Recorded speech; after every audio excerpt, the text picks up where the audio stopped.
नमस्कार दोस्तों। हमारे मध्य प्रदेश के जीएस में कल हमारे राष्ट्रीय उद्यान वाला टॉपिक कंप्लीट हो गया था, जो कि एक बहुत इंपॉर्टेंट टॉपिक था। उसी के साथ एक और अगला जो महत्वपूर्ण टॉपिक है वो मध्य प्रदेश के वन्य जीव अभ्यारण्य वाइल्ड लाइफ सेंचुरीज से संबंधित है। कल हमने राष्ट्रीय उद्यान यानी नेशनल पार्क पढ़े थे, आज वन्य जीव अभ्यारण्य या वाइल्ड लाइफ सेंचुरीज को देखना है। ठीक है, ये बहुत ज्यादा इंपॉर्टेंट टॉपिक है, क्वेश्चन इससे बहुत ज्यादा पूछे जाते हैं। तो हम देखते हैं मध्य प्रदेश के वन्य जीव अभ्यारण्यों को। ठीक है, हमारा जो पहला वन्य जीव अभ्यारण्य है और जो सबसे महत्वपूर्ण है वो है नोरादेही। क्वेश्चन आएगा नोरादेही वन्य जीव अभ्यारण्य किस जिले में है। वैसे ये सागर और उसके आसपास के जिलों में है, पर मुख्यतः और सबसे ज्यादा ये सागर में है। इसका सबसे ज्यादा क्षेत्र सागर जिले में है। याद रखिएगा किस जिले में है नोरादेही वन्य जीव अभ्यारण्य, सागर में है। एक और क्वेश्चन जो इससे बनता है कि मध्य प्रदेश का सबसे बड़ा वन्य जीव अभ्यारण्य कौन सा है, तो मध्य प्रदेश का सबसे बड़ा वन्य जीव अभ्यारण्य नोरादेही है। इसका क्षेत्रफल 1197 स्क्वायर किलोमीटर है। 1197 स्क्वायर किलोमीटर क्षेत्र है। याद रखिएगा नोरादेही वन्य जीव अभ्यारण्य का। सन 1975 में यह वन्य जीव अभ्यारण्य बना था। ठीक है, एक बहुत महत्वपूर्ण फैक्ट है जो बहुत करंट का एक बहुत बड़ा क्वेश्चन है कि अफ्रीकी चीते किस देश से लाए जा रहे हैं, नामीबिया से। नामीबिया से अफ्रीकी चीते जो कि भारत में विलुप्त हो चुके हैं, उनको लाकर बसाने की योजना किस अभ्यारण्य में है, तो याद रखिएगा नोरादेही वन्यजीव अभ्यारण्य में अफ्रीकी चीते लाके बसाने की योजना थी।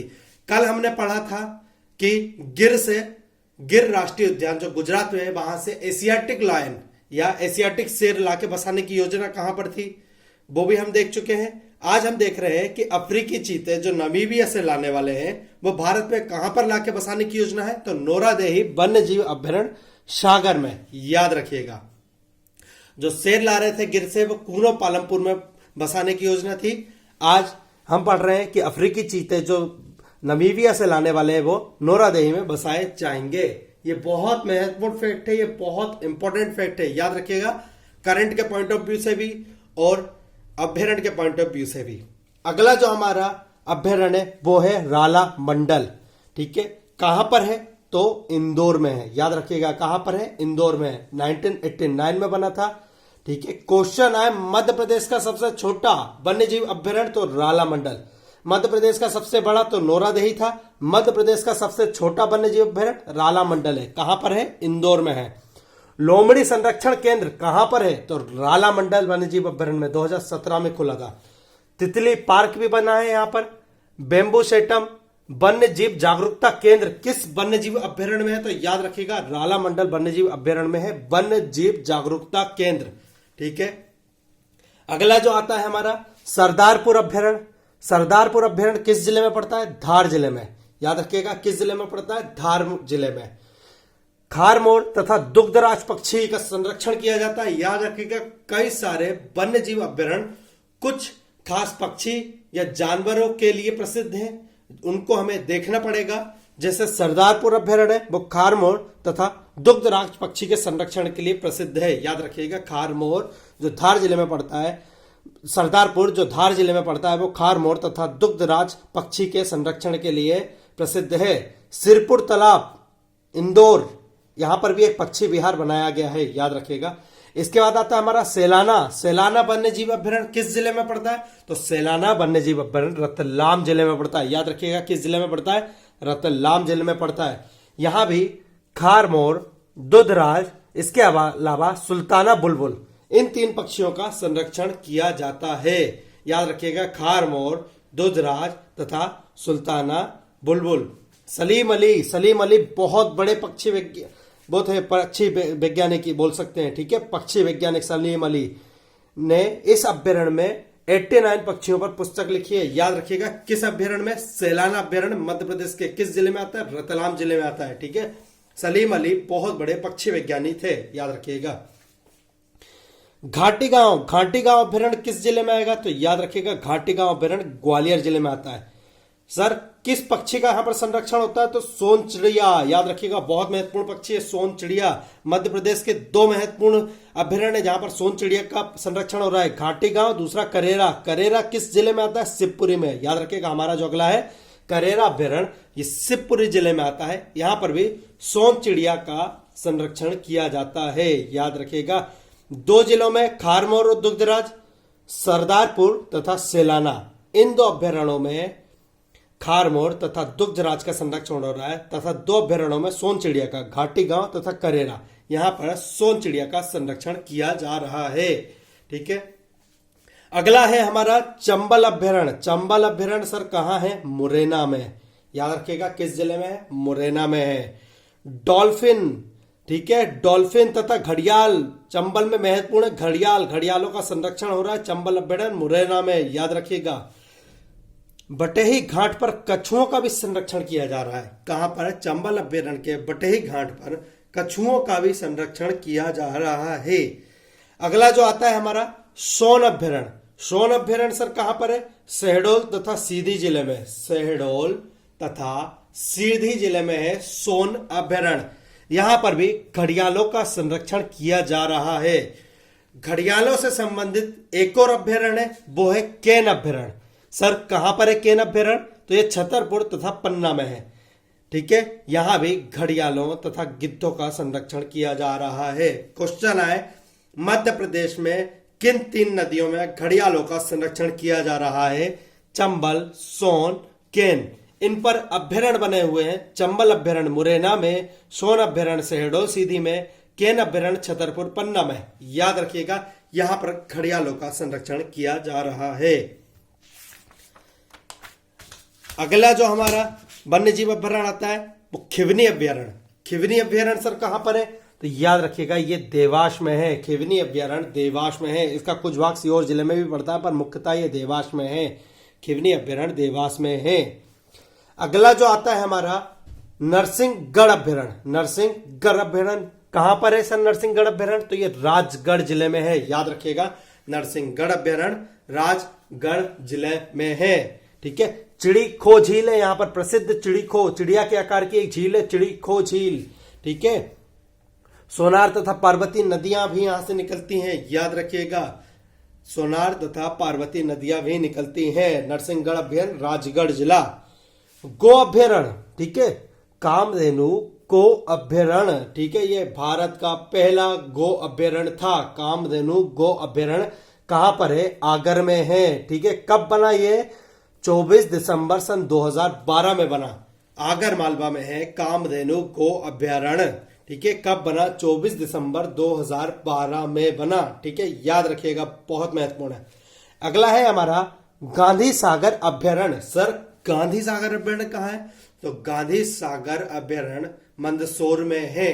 हमने जब बांध वाला टॉपिक करा था तब भी हमने गांधी सागर बांध देखा था, जो कि मंदसौर में था। गांधी सागर अभ्यारण्य भी मंदसौर जिले में है। याद रखिएगा, गिद्धों का संरक्षण हो रहा है। यहां पर गिद्धों का संरक्षण हो रहा है। काली भीत अभ्यारण्य। काली भीत अभ्यारण्य तो ये बैतूल में है। काली भीत अभ्यारण्य ये बैतूल में है। काली भीत में काले भालू का संरक्षण हो रहा है, बहुत महत्वपूर्ण है। काली भीत में काले भालू का संरक्षण हो रहा है। ठीक है, इसके बाद है दुर्गावती अभ्यारण्य। याद रखिएगा, दुर्गावती अभ्यारण्य। क्वेश्चन आए सर दुर्गावती अभ्यारण्य कहां है? तो दा से दुर्गा, दा से दमोह। याद रखिएगा, किस जिले में है दुर्गावती अभ्यारण्य? तो दमोह जिले में है दुर्गावती अभ्यारण्य। याद रखिएगा, बहुत महत्वपूर्ण है।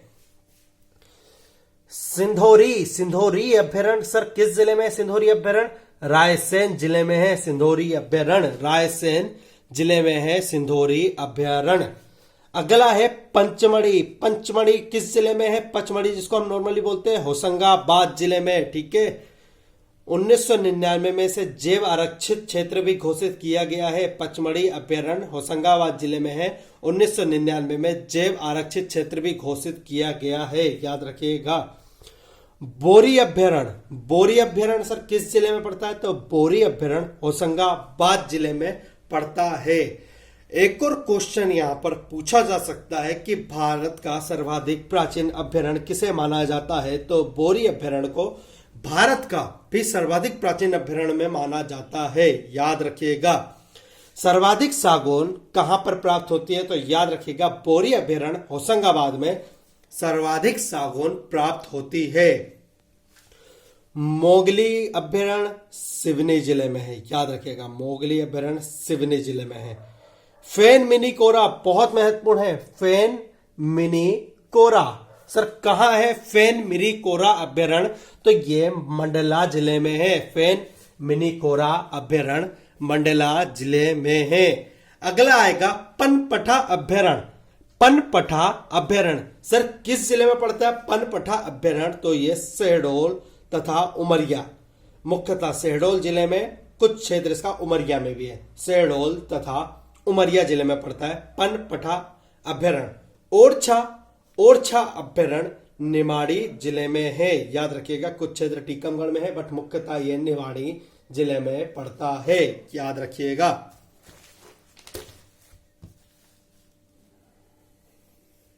संजय गांधी अभ्यारण्य, संजय गांधी अभ्यारण्य ये सीधी जिले में पड़ता है। याद रखिएगा, संजय गांधी अभ्यारण्य सीधी जिले में पड़ता है। याद रखिएगा। बगदरा अभ्यारण्य, बगदरा अभ्यारण्य भी सीधी जिले में पड़ता है। गंगाऊ अभ्यारण्य, गंगाऊ अभ्यारण्य पन्ना जिले में पड़ता है। इन अभ्यारण्यों से सीधे इनके जिले का नाम पूछा जा सकता है। ये बहुत महत्वपूर्ण फैक्ट है, बहुत इंपॉर्टेंट इससे क्वेश्चन बनता है। मध्य प्रदेश के हर एग्जाम में इनसे क्वेश्चन बनने के चांसेस बहुत ज्यादा रहते हैं। एक इंपॉर्टेंट टॉपिक है। ठीक है, अगला है करेरा अभ्यारण्य। याद रखिएगा, करेरा अभ्यारण्य शिवपुरी जिले में पड़ता है। करेरा अभ्यारण्य शिवपुरी में पड़ता है। सुरमानिया अभ्यारण्य, सुरमानिया अभ्यारण्य खंडवा जिले में पड़ता है। रातापानी अभ्यारण्य सीहोर तथा रायसेन जिले में पड़ता है। बहुत महत्वपूर्ण अभ्यारण्य, याद रखिएगा, रातापानी अभ्यारण्य सीहोर तथा रायसेन जिले में पड़ता है। इससे जो महत्वपूर्ण फैक्ट बन सकता है कि मध्य प्रदेश का एकमात्र अभ्यारण्य है जहां प्रोजेक्ट टाइगर चल रहा है। मध्य प्रदेश में हमने जितने भी प्रोजेक्ट टाइगर देखे हैं अभी तक, नेशनल पार्क या राष्ट्रीय उद्यान में देखे हैं, ये एकमात्र ऐसा अभ्यारण्य है जिसमें प्रोजेक्ट टाइगर चल रहा है सन 2014 से। याद रखिएगा, रातापानी अभ्यारण्य में, ये सीहोर तथा रायसेन जिले में पड़ता है। मंधाता अभ्यारण्य खंडवा जिले में पड़ता है। कट्टीवाड़ा अभ्यारण्य अलीराजपुर जिले में पड़ता है। ठीक है, ये हो गए हमारे मध्य प्रदेश के प्रमुख वन्य जीव अभ्यारण्य। इनसे इनके जिलों से क्वेश्चन आने के चांसेस ज्यादा है। मध्य प्रदेश में गिद्ध जनगणना हुई थी। मध्य प्रदेश में गिद्ध जनगणना हुई थी सन 2019 में। उसमें मध्य प्रदेश में 7,906 गिद्ध होना पाए गए थे। सबसे ज्यादा गिद्ध श्योपुर में पाए गए थे। याद रखिएगा, मध्य प्रदेश में 3 जैव मंडल आरक्षित क्षेत्र है। मध्य प्रदेश में 3 क्षेत्र जैव मंडल आरक्षित क्षेत्र हैं। ठीक है, कौन कौन से वो 3 क्षेत्र हैं हम देख लेते हैं। एक महत्वपूर्ण क्वेश्चन इससे बन सकता है। सबसे पहला है पचमढ़ी। पचमढ़ी को कब जैव मंडल आरक्षित क्षेत्र घोषित किया? तो 1999 में पचमढ़ी को जैव मंडल आरक्षित क्षेत्र घोषित किया गया। ठीक है, अब 1999 में जैव मंडल आरक्षित क्षेत्र तो घोषित कर दिया गया, बट यूनेस्को की सूची में यह कब आया? यूनेस्को की सूची में सन 2009 में जोड़ा गया। यूनेस्को की सूची में सन 2009 में जोड़ा गया। याद रखिएगा, अमरकंटक, अमरकंटक को कब जैव मंडल आरक्षित क्षेत्र घोषित किया गया? अमरकंटक को 2005 में जैव मंडल आरक्षित क्षेत्र घोषित किया गया। याद रखिएगा, अमरकंटक को सन 2005 में जैव मंडल आरक्षित क्षेत्र घोषित किया गया और सन 2012 में इसे यूनेस्को की सूची में जोड़ा गया। सन 2012 में इसको यूनेस्को की सूची में जोड़ा गया। तीसरा हमारा जैव मंडल आरक्षित क्षेत्र है पन्ना। तीसरा हमारा जैव मंडल आरक्षित क्षेत्र है पन्ना। इसे सन 2011 में जैव मंडल आरक्षित क्षेत्र घोषित किया गया और सन 2020 में, याद रखिएगा बहुत महत्वपूर्ण है, बिल्कुल रिसेंट में इसको यूनेस्को की सूची में शामिल किया गया है। ये करंट का भी टॉपिक है और हमारा जो पर्यावरण वाला टॉपिक है उसका भी एक पार्ट है। याद रखिएगा, मध्य प्रदेश में 3 जैव मंडल आरक्षित क्षेत्र हैं। सबसे पहले कौन सा बना? पचमढ़ी बना। सबसे अंत में कौन सा बना? पन्ना बना। सन 2020 में कौन सा जैव मंडल आरक्षित क्षेत्र यूनेस्को की सूची में शामिल हुआ है? तो पन्ना हुआ है। याद रखिएगा, बहुत महत्वपूर्ण क्वेश्चन है ये। Tiger safari, tiger safari actually ये व्हाइट टाइगर सफारी है। व्हाइट टाइगर सफारी कहां पर शुरू हुई है? तो मुकुंदपुर सतना में। White tiger safari Mukundpur Satna में शुरू हुई है सन 2016 में। नाम क्या है इसका? Maharaja Martand Singh Judev white tiger safari. याद रखिएगा, Maharaja Martand Singh Judev white tiger safari कहां पर है? मुकुंदपुर सतना जिले में। सन 2016 में यह प्रारंभ हुई थी। मध्य प्रदेश प्रदूषण नियंत्रण बोर्ड, ठीक है, सन 1974 में जल प्रदूषण निवारण नियंत्रण अधिनियम लागू किया गया। 1974 में भी मध्य प्रदेश राज्य जल प्रदूषण निवारण नियंत्रण बोर्ड की स्थापना की गई। याद रखिएगा, 1974 में मध्य प्रदेश राज्य जल प्रदूषण निवारण नियंत्रण बोर्ड की स्थापना की गई, जिसका 1980 में नाम परिवर्तित कर मध्य प्रदेश प्रदूषण निवारण नियंत्रण बोर्ड रखा गया। याद रखिएगा, 1980 में इसका नाम मध्य प्रदेश प्रदूषण निवारण नियंत्रण बोर्ड रखा गया। ठीक है। मध्य प्रदेश जैव अपशिष्ट अधिनियम कब लागू हुआ? सन 2004 में। कब आया? सन 2004 में। इसी की धारा 3 के तहत प्लास्टिक थैलियों को प्रतिबंधित किया गया है। मैं वो सारे फैक्ट कवर करना चाहता हूं जिससे एग्जाम में क्वेश्चन आने के चांसेस हैं, इसलिए जो इंपॉर्टेंट फैक्ट मुझे लगे हैं कि हमारे पर्यावरण वाले टॉपिक से संबंधित हैं वो मैंने आपके साथ यहां पर डिस्कस किए हैं। मध्य प्रदेश झील संरक्षण प्राधिकरण की स्थापना 26 मई सन 2004 को की गई। मध्य प्रदेश झील संरक्षण प्राधिकरण की स्थापना 26 मई सन 2004 में की गई। 2002 में राजा भोज झील को रामसर आर्द्र भूमि घोषित किया गया। मध्य प्रदेश में रामसर आर्द्र भूमि कौन सी है? याद रखिएगा, 10 बार पूछा जाए 10 बार याद रखिएगा कि राजा भोज झील भोपाल की जो है हमारा भोज लेक वो मध्य प्रदेश की रामसर आर्द्र भूमि है। याद रखिएगा, रामसर वेटलैंड है कौन सा? राजा भोज झील भोपाल। याद रखिएगा। मध्य प्रदेश राज्य जैव विविधता बोर्ड कब स्थापित किया गया? याद रखिएगा, 11 अप्रैल सन 2005 में। मध्य प्रदेश जैव विविधता नियम कब आया? सन 2004 में। आपदा प्रबंधन अधिनियम 2005 में आया। मध्य प्रदेश राज्य आपदा प्रबंधन प्राधिकरण की स्थापना कब की गई? तो 5 सितंबर 2007 को मध्य प्रदेश राज्य आपदा प्रबंधन प्राधिकरण की स्थापना की गई। आपदा प्रबंधन संस्थान 1987 में कहां पर स्थापित किया गया? आपदा प्रबंधन संस्थान 1987 में भोपाल में स्थापित किया गया। याद रखिएगा, बहुत महत्वपूर्ण है। ये सारे फैक्ट जो मैंने आपको बताया है ये बहुत महत्वपूर्ण है। अगर आपका कोई क्वेश्चन है तो आप हमें कमेंट के द्वारा बता सकते हैं। आप हमारे टेलीग्राम ग्रुप को जरूर ज्वाइन करिए, वहां पर आपको पीडीएफ तथा समय समय पे बहुत जरूरी जो जानकारियां होती है वो मिल सकती हैं। आज मैंने पत्रिका पेपर में एक बहुत अच्छा कंटेंट पढ़ा है जहां पर मध्य प्रदेश का संविधान के विकास में जो योगदान है उसके बारे में डिस्कस किया गया है। उस पर भी मैं एक वीडियो बनाऊंगा जो शायद कल सुबह तक आपको मिल जाए। धन्यवाद।